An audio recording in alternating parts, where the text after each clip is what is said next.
the definition of animation is to give life to, you know. And to me, one of the definitions of character animation is that an object moving around his actions have got to appear as though they're driven by its own thought process.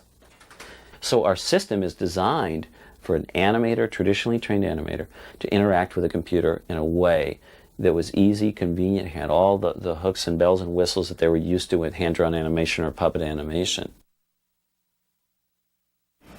You can learn the computer fairly simply.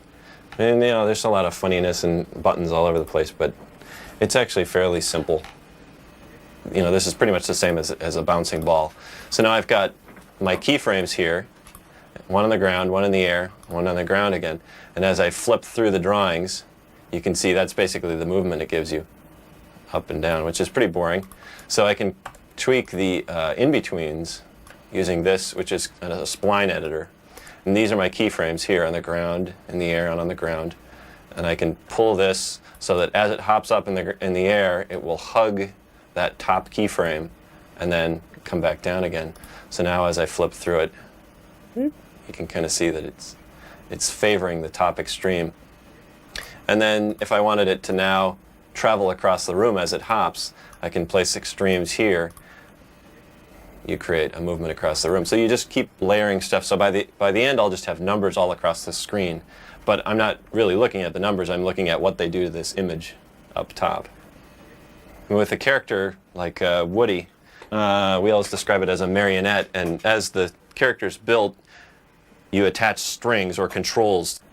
You basically just key in those extremes, and then depending on how you overlap the keys, you can get a nice flowing movement.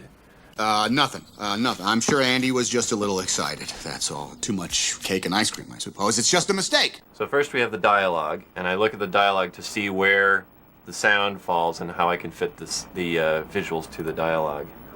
We start with, this is the soundtrack, and that's all we have to go with. So we have... Nothing. I'm sure Andy was just a little excited, that's all. And we try to find out on what frame does each sound fall on so we can fit the visuals to the sound. Based on the sound, I figure out what I want him to do. I do thumbnails indicating his acting.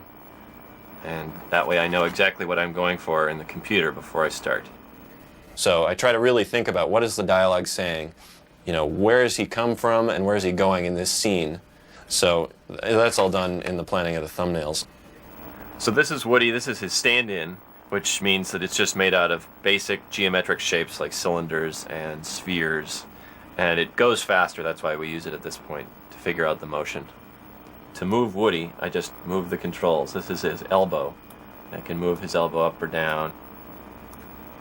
The next one down is the wrist. I can move his wrist however I want him to look.